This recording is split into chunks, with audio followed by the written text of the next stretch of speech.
ஜீ Tamil news நேயர்களுக்கு வணக்கம். இந்த வீடியோவில் நம்ம பார்க்க போகிற படம் கூலி. லோகேஷ் கனகராஜ் இயக்கத்தில் நடிகர் சூப்பர் ஸ்டார் ரஜினிகாந்த் நடிப்பில் வெளியாகிருக்கிற படம். சூப்பர் ஸ்டார் ரஜினிகாந்த் படங்கிறனாலே இந்த படத்துக்கு ரொம்ப ஒரு எதிர்பார்ப்பு இருந்துச்சு. லோகேஷ் கனகராஜும் சேர்ந்து இயக்குறனால ரொம்ப எதிர்பார்ப்புனே சொல்லலாம்.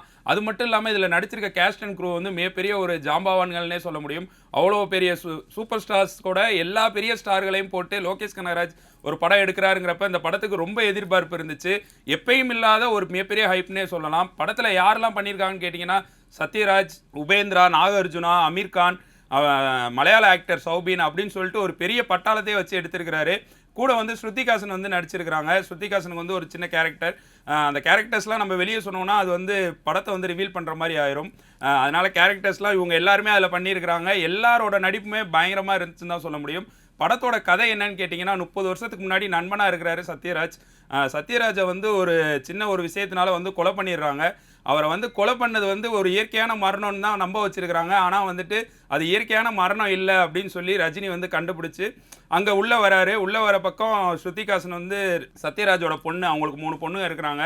அவங்கள பிளாக்மெயில் பண்ணி அவங்கள்ட்ட நிறையா இதெல்லாம் பண்ணிக்கிருக்காங்க. அங்கே வந்து இவர் வந்து யார் பண்ணா அப்படிங்கிறத கண்டுபிடிக்கிறது தான் படத்தோட ஸ்டோரி. அது மட்டும் இல்லாமல் இவங்களுக்கு ஆல்ரெடி இங்கே இவர் கூட ஒரு கனெக்ஷன் இருக்கும்.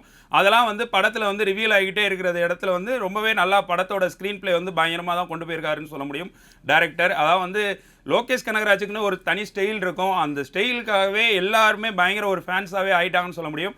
அதே இதை வந்து இந்த படத்துலையும் கொடுத்துருக்காரான்னு கேட்டிங்கன்னா கண்டிப்பாக சொல்லுவேன். ஏன்னா வந்து அந்த ஒரு மாஸ் என்டர்டெயின்மெண்ட் படமாக வந்து இந்த படத்தை வந்து கொடுத்துருக்கிறாருன்னு தான் சொல்லுவேன். அது மட்டும் இல்லாமல் ரஜினிகாந்த் சார் சொல்லவே வேணாம். அவரை பார்த்து தான் எல்லாருமே வளர்ந்துருப்போம். இந்த படத்துலையும் அவரை வந்து பார்க்குறப்ப வந்துட்டு அவருக்கு வந்து எவ்வளோ ஏஜ் ஆனாலும் சரி, அவரை வந்து ஸ்க்ரீனில் காட்டினா நம்ம வந்து ரசிச்சுக்கிட்டே இருக்கலாம். அந்த அளவுக்கு அவ்வளோ அழகாக காட்டியிருந்தார் இயக்குனர் லோகேஷ் கனகராஜ். அவரை வந்து ரொம்ப ஸ்டைலாக காட்டியிருக்காரு. ஜெயிலருக்கு அப்புறம் ரொம்ப அழகாகவே இருக்கிறாரு ரஜினி சார்னு தான் சொல்லுவேன். ஆனால் அங்கங்கே வந்து அவரோட ஏஜ் வந்து நமக்கு வந்து காட்டி கொடுக்கும். ஆனால் ஏஜ்லாம் மேட்ரு இல்லை. அவரோட டான்ஸும் அவரோட பெர்ஃபார்மன்ஸும் அவ்வளோ என்கரேஜாக வச்சிருந்துச்சு. கூட வந்து வில்லனா நாகார்ஜுனாவும் சௌபினும் வந்து பின்னிருக்காங்கன்னு தான் சொல்ல முடியும். சௌபின் வந்து சொல்லவே வேணாம், இப்போ தான் எல்லாருக்கும் அறிமுகம் ஆகிட்டு வராரு. அவர் இந்த படத்தில் வந்து ஒரு மிகப்பெரிய ரோல் பண்ணியிருக்காருன்னு தான் சொல்லுவேன். படம் ஃபுல்லாக ட்ராவல் ஆவார். இடையில நிறையா சஸ்பென்ஸ் வந்தாலும் படம் ஃபுல்லாக அவர் தான் வில்லனாக ட்ராவல் பண்ணுவார். அவர் தான் இந்த படத்தில் முழு ஸ்கோர்னே சொல்ல முடியும். எல்லாரையும் விட சௌபினோட கேரக்டர் வந்து பயங்கரமாக வந்து கொடுத்துருந்தாங்கன்னு சொல்ல முடியும். அதனால் சௌபினுக்கு வந்து மிகப்பெரிய வாழ்த்துக்கள் சொல்லலாம். தமிழ் சினிமாவில் அவருக்கு இன்னும் நிறைய படங்கள் வரலாம். ஆனால் இந்த படத்தில் ரொம்ப பிரமாதமாகவே பண்ணியிருந்தாருன்னு சொல்ல முடியும். நாகார்ஜுனா சார் சின்ன வயசுலேருந்தே நம்ம நிறையா படம் பார்த்துருப்போம். இந்த படத்தில் வந்து நம்மளை வந்து ரசிக்க வச்சுட்டாருன்னு தான் சொல்ல முடியும். நான் வந்து அப்படியே மெய் மறந்து ரசித்து பார்த்துக்கிருந்தேன் நாகார்ஜுனா சாரை. ஏன்னா அந்தளவுக்கு வந்து அவரோட பெர்ஃபார்மன்ஸ், அந்த வில்லனா வந்து அங்கே அவரோட இடத்துல வந்து ஒரு பாட்டுக்கு மியூசிக் வந்து டான்ஸ் ஆடிக்கிட்டு இருப்பார். அது அவ்வளோ பிரமாதமாக இருந்துச்சு. அவ்வளோ பயங்கரமாக அவரும் அவரோட ஃபுல் எஃபோர்ட் போட்டிருந்தார். உபேந்திரா, அமீர் கான் இவங்கெல்லாம் அப்பப்போ வருவாங்க. எல்லாம் அப்பப்போ வரமாட்டாங்க, படம் எண்டில் தான் வருவாங்க. எல்லாருமே அவங்கவுங்களுக்கு கொடுத்த இடத்த வந்து கரெக்டாக ஃபில் பண்ணியிருந்தாங்கன்னு சொல்ல முடியும். உபேந்திரா எப்பயுமே சொல்ல வேணாம், அவர் வந்து ஒரு தனி ஒரு வட்டாரத்தில் தான் நடிப்பார். அதை வந்து ஒரு தனியாக அவர் மட்டும் தெரிவார்.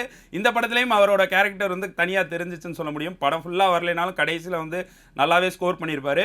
அமீர் கான் கடைசியாக என்ட்ரி, அதாவது கேமியோ ரோல் பிரிச்சிருந்தாருன்னு சொல்ல முடியும். ஏன்னா அமீர் கானுக்கு இல்லாத ஃபேன்ஸே கிடையாது. அமீர் கானை இதில் வாண்டடாக உள்ளே கொண்டு வரணும்னு கொண்டு வந்திருக்கிறாங்க. இந்த கேரக்டரில் வேறு யாரை கொடுத்துருந்தாலும் அது வந்து கேரக்டர் வைஸும் சரி, வேறு எந்த இதுலேயும் வந்து நல்லா இருந்திருக்காது. அதனால் பக்காவான ஒரு பெரிய ஒரு டீமை வச்சு பக்காவாக எடுத்திருக்கிறாருன்னு சொல்ல முடியும். கூட வந்து ஸ்ருதிகாசன் அவங்களோட கேரக்டர் எல்லா படத்துலையுமே சூப்பராக பண்ணுவாங்க. இந்த படத்தில் வந்து மகள் கேரக்டர் எல்லா கேரக்டருமே சூப்பராக பண்ணியிருந்தாங்க. அவங்க நடித்த நடிப்பு வந்து நம்மளை வந்து கொஞ்சம் அந்த ஃபீலிங், அதாவது அப்பா மகள் ஃபீலிங்லாம் வந்து கொண்டு வந்துச்சுன்னு சொல்ல முடியும். குறிப்பிட்டு சொல்லணும்னு பார்த்தீங்கன்னா, பாட்டு அனிருத் மியூசிக் வந்து பிரிச்சிருந்தா அப்படி, அதாவது வந்து ரஜினிக்குனே அவர் வந்து தனியாக பண்ணுவாரா இல்லை மற்ற படத்தை விட இந்த படத்தில் நல்ல ஒரு இது பண்ணியே கொடுத்துருக்கிறாரு. ஆனால் வந்து நமக்கு வந்து என்டர்டெயின்மெண்ட் பண்ணுற மாதிரி எதுன்னு கேட்டிங்கன்னா அந்த மோனிகா பாட்டு தான். பூஜா ஹெக்டேயோட டான்ஸு நான் உண்மையிலேயே சொல்கிறேன். அவங்க பூஜா ஹெக்டே ஆடின எல்லா பாட்டுமே நான் பார்த்துக்கிட்டு இருக்கோம் வரிசையாக. இந்த படத்தில் இந்த பாட்டு வந்து காவாலாக்கு அப்புறம், ஜெயிலரில் காவாலாக்கு அப்புறம் இந்த பாட்டு வந்து பயங்கர ஒரு ஹிட் ஆகக்கூடிய பாட்டு. அந்தளவுக்கு பயங்கரமான பெர்ஃபார்ம் பண்ணியிருக்காங்க. ஆல்ரெடி அது வந்து பயங்கர ஹிட் ஆகிருக்கு. இருந்தாலும் வீடியோ வந்து இன்னும் ரிலீஸ் ஆகிறப்ப அவங்களோட ஃபுல் டான்ஸ் பார்க்குறப்ப கண்டிப்பாக எல்லாருமே என்டர்டெயின்மெண்ட் பண்ணுவோம். ஏன்னா அந்த அளவுக்கு பயங்கர ஒர்த்தாக இருந்துச்சு. மற்றபடி படத்தில் என்ன ஃபால்ட்டு என்ன குறைன்னுலாம் கேட்டிங்கன்னா, படம் வந்து ஒரு 3 மணி நேரம் லென்த்து. அது வந்து ஒரு சின்ன குறையாக இருக்குது. இன்ட்ரோ சீன்லாம் வந்து இன்னும் கொஞ்சம் சின்னதாக குறைச்சிருக்கலாம். ஏன்னா ரஜினியோட இன்ட்ரோவுக்கு தான் வந்து அவங்களோட ஃபேன்ஸ் எல்லாருமே எதிர்பார்த்து உட்காந்துருப்பாங்க. அது வந்து இந்த படத்தில் காட்டின இன்ட்ரோ வந்து கொஞ்சம் வந்து கறி கொத்திக்கிருப்பார். அது வந்து கொஞ்சம் வந்து நல்லா இல்லாத மாதிரி இருந்துச்சு, நான் பார்க்குறப்ப ஃபீல் ஆச்சு. மற்றபடி படம் வந்து பக்கா மாஸ் என்டர்டெயின்மெண்ட்டாக கொடுத்துருக்குறாங்க. கேமரா ஒர்க்கும் சரி, எடிட் ஒர்க்கும் சரி, எடிட்லாம் ஃப்ளோமின் பயங்கரம். எப்பயுமே எல்லா படத்தையும் பயங்கரமாக பண்ணுவார். இந்த படத்துக்கு பக்காவாக பண்ணியிருந்தாருன்னு தான் சொல்லுவேன். சூப்பராக பண்ணியிருந்தார். கேமரா ஒர்க்கு அதே மாதிரி கிரீஸ். அவர் வந்து லோகேஷ் கனகராஜோட எல்லா படத்துக்கும் அவர் தான் கேமராமேன். இந்த படத்துக்கும் அவரோட கேமரா ஒர்க் ரொம்ப பிரமாதமாகவே இருந்துச்சு. ரஜினி சாரை பர்டிகுலராக ரொம்ப அழகாகவே காட்டியிருந்தீங்க. அதான் வந்து உண்மையிலேயே நல்லா ரசித்து வைக்க முடிஞ்ச ஃப்ரேம் தான் வந்து அவ்வளோ அழகாக காட்டும். அவ்வளோ அழகாக இருந்துச்சு படம் பார்க்க. நான் வந்து ரொம்ப ஹாப்பியாக தான் ஃபீல் பண்ணேன் படம் பார்த்து முடிகிறப்ப. ஆனால் வந்து லாஸ்ட் ஒரு 20 மினிட்ஸ் கண்டிப்பாக சொல்லியே ஆகணும். லாஸ்ட் 20 மினிட்ஸ் அப்படியே எல்லாருமே உட்கார வச்சுருந்தாருன்னு தான் சொல்ல முடியும். ரொம்ப பிரமாதமான ஒரு கிளைமேக்ஸு பயங்கரமாக கொடுத்துருந்தாரு லோகேஷ் கனகராஜ். இந்த படத்துக்கு எதுக்கு வந்து ஏ சர்டிஃபிகேட் கொடுத்தாங்கன்னு தான் தெரியல. அதான் வந்து இதை விட மோசமான படங்கள், நிறையா பயங்கரமான சீன்ஸ்லாம் இருக்கிற படங்கள்லாம் பார்த்துருக்கோம். அதுக்கே யூஏலாம் கொடுப்பாங்க.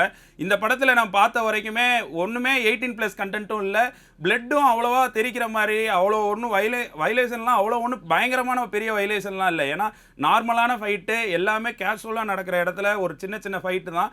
ஆனால் இதில் பர்டிகுலராக ஏன் ஏ சர்டிஃபிகேட் கொடுத்தாங்கிறதான் எல்லாரோட கேள்வியுமாவே இருந்துச்சு. ஏன்னா அந்த அளவுக்கு வந்து ரொம்ப தாக்கக்கூடிய ஒரு விஷயங்கள்லாம் வந்து இந்த படத்தில் நான் பார்க்கவே இல்லை. இப்போ படம் முடிஞ்சோடனே எனக்கு ஃபீல் ஆனது அதுதான், எதுக்கு இந்த படத்துக்கு ஏ சர்டிஃபிகேட் கொடுத்தாங்க அப்படின்னு. ஏன்னா கண்டிப்பாக இது வந்து ஃபேமிலியோட நல்லா என்டர்டெயின்மெண்ட் பண்ணுற படம் தான். ஏன்னா ரஜினி சார் படம்னாலே ஃபேமிலி எல்லாருமே போகக்கூடிய இடத்துல இப்போ வந்து இது வந்து ஏ சர்டிஃபிகேட் கொடுத்துருக்கனால யாருமே போக முடியாது. அதான் வந்து ஃபேமிலியெல்லாம் கூட்டிகிட்டு போக முடியாது. ஸோ கண்டிப்பாக வந்து இது ஏ சர்டிஃபிகேட் கொடுத்தது வந்து நான் வந்து கண்டிப்பாக மறுப்பேன். ஏன்னா வந்து அந்த படத்தில் அவ்வளோ ஒன்றும் வல்கரான சீன்ஸ் இல்லை. நான் வந்து வெளியே சொன்னோன்னே கேட்டாங்க, நீ என்ன வேறு எதுவும் எதிர்பார்த்து பார்த்துக்கிருந்தியான்னு. இல்லை நான் அப்படி சொல்லலை. இல்லை காமனாகவே வந்து இது வந்து கொடுத்தது வந்து நான் வந்து மறுப்பேன். ஏன்னா வந்து அந்தளவுக்கு வந்து படம் வந்து நல்ல ஒரு ஃபேமிலி என்டர்டெயின்மெண்ட் படம். ஸோ கண்டிப்பாக எல்லாருமே ஃபேமிலியோட என்ஜாய் பண்ணி பார்க்க வேண்டிய படம் தான். ஆனால் வந்து குழந்தைகளெல்லாம் கூட்டிகிட்டு போக முடியாது. ஏன்னா வந்து ஏ சர்டிஃபிகேட் கொடுத்துருக்கனால. ஸோ வந்து கண்டிப்பாக பெரிய ஆள்கள் எல்லாருமே போய் ரஜினியோட ஃபேன்ஸுக்கு ஒரு பெரிய ஒரு என்டர்டெயின்மெண்ட் படமாக தான் இது அமைஞ்சிருக்கும். ஏன்னா ரஜினி ஃபேன்ஸுக்கு லாஸ்ட்டாக அந்த வேட்டையன் அந்த படத்துலலாம் வந்து கொஞ்சம் அவரோட மாஸ் பில்டப்லாம் இல்லை அப்படி இப்படின்னு. இந்த படம் ஃபுல்லாக மாஸ் தான். அதில் வந்து பர்டிகுலராக நான் சொல்லுவேன்னா, அந்த சௌபினோட கேரக்டரை தூக்கி சாப்பிட்ருப்பாரு. சௌபின் வந்து அந்த கேரக்டர்லேயே வாழ்ந்துருப்பார். சௌபினுக்கு கூட வந்து மனைவியாக ஒரு ரோல் பண்ணியிருக்காங்க. கண்டிப்பாக சொல்கிறேன், இந்த படம் சக்ஸஸ் ஆகி வரப்போ அந்த கேரக்டர் கண்டிப்பாக எல்லாருமே பேசுவாங்க. ஏன்னா அந்த கேரக்டரும் லோகேஷ் கனகராஜ் படத்தில் வரும். அந்த ஏஜென்ட் டீனா கேரக்டர் மாதிரி அந்த கேரக்டர் கண்டிப்பாக அந்த கேரக்டர் ரொம்ப பிரமாதமாக பண்ணியிருந்தாங்க. அந்த ஒவ்வொரு சீனுமே அதுதான் வந்து படத்தில் வந்து எல்லா இடத்துலையுமே வந்து ட்விஸ்ட்டாக திருப்புற ஒரு கேரக்டர். ஸோ வந்து கண்டிப்பாக எல்லோரும் படம் போய் பாருங்கள். எல்லாருக்குமே பிடிக்கும்னு நினைக்கிறேன். கண்டிப்பாக நானும் என்ஜாய் பண்ணி தான் பார்த்தேன். ஒரு சில குறைகள் இருந்தாலும் படம் வந்து சூப்பர் ஸ்டாரோட படம். ஸோ இது வந்து கண்டிப்பாக பிளாக் பஸ்டர் ஆகும். ஸோ படத்துக்கு வாழ்த்துக்கள். நன்றி.